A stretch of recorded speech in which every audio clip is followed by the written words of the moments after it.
Hello বন্ধুরা, রোজকারের মতন আবার চলে এলাম আমার রান্না নিয়ে। আমি পায়েল।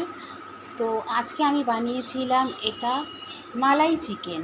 তো মালাই চিকেন কী করে বানিয়েছি তাহলে জানতে হলে পুরো ভিডিওটাকে দেখতে হবে।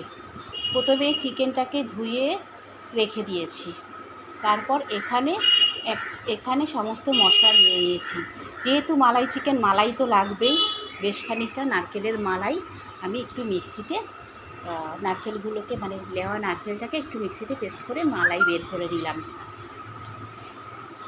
এবার সাদা তেল দিতে হবে। এটা অবশ্যই সাদা তেলে রান্না করতে হবে। প্রথমে তেলটা দিয়ে তার উপরে গোটা গরম মশলা আমি দিয়ে দিয়েছি।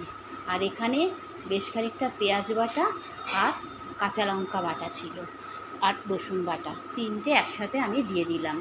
দিয়ে এটাকে খুব ভালো করে নাড়তে হবে। নাড়িয়ে মশলাটা একটুখানি কষে আসবে। নুন দিয়ে দিয়েছি যাতে মশলাটার সাথে ঢুকে যায়, তার জন্য আমি নুনটা দিয়ে দিলাম। দিয়ে এবার মশলাটাকে ভালো করে কষাতে হবে। এখানে কিন্তু কোনো হলুদ হবে না। হ্যাঁ, রান্নাটা একটু সাদা দেখতে হবে, কিন্তু খেতে অসাধারণ খেতে। তো আপনারা পরোটা, লুচি, ভাত, রাইস, পোলাও সবের সাথে খেতে পারবেন, এত সুন্দর। দিয়ে দিলাম হালকা একটু তোমার লঙ্কার গুঁড়ো, কাঁচা লঙ্কা বাটা দিয়েছি, তার সাথে একটু হালকা লঙ্কার গুঁড়ো দিয়ে দিলাম। তো এবার এটাকে ভালো করে কষিয়ে নেড়ে নিয়ে, যেই আমার মশলাটা বেশ কষে এসছে, দিয়ে দিলাম এখানে বেশ খানিকটা পোস্ত বাটা। অনেকটা পোস্ত বাটা লাগবে, কারণ পোস্ত বাটা দিয়ে এটাই হবে। বেশ খানিকটা পোস্ত বাটা দিয়ে দিয়েছি। তো পোস্ত বাটাটা দিয়ে পোস্তটা দিয়ে একটু নাড়াচাড়া করে, আর একটু পোস্ত বাটার যে জলটা ছিল সেটা একটু দিয়ে দিলাম। খুব ভালো করে পোস্তটা আমি শুকিয়ে নেব। তারপর আমি চিকেনগুলোকে সব দিয়ে দেবো। তো চিকেনগুলো আমি দিয়ে দিয়েছি। এখানে যে যেরকম যতটা খাবেন ততটা মাপ অনুযায়ী আপনারা নেবেন। তো আমাদের তিনজনের জন্য এটা নিয়ে নিয়েছি। আর এইখানটা আমি কাজু আর একটু কিশমিশ বাটা অ্যাড করলাম।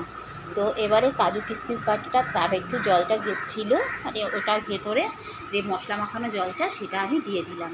এখানে কিন্তু জল সেরকমভাবে পড়বে না, যে মশলা মাখানো জলটাই একমাত্র পড়বে, তাছাড়া কিন্তু কোনো জল দেওয়া যাবে না। তো এটা বেশ ভালো করে নেড়ে চেড়ে টেনে এসছে।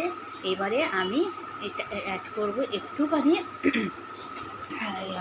যে মালাইটা ছিল সেই মালাইটা। তো মালাইটাকে আমি এটাকে দিয়ে দিলাম। মালাইটা দিয়ে একটু ভালো করে আবার ভালো করে নেড়ে চেড়ে রাখলাম। তো আমার মালাই অনেকটাই মোটামুটি ছিল, আমি যতটা পেরেছি দিয়েছি। হালকা করে ওপর থেকে একটু গরম মশলার গুঁড়ো ছড়িয়ে দিলাম।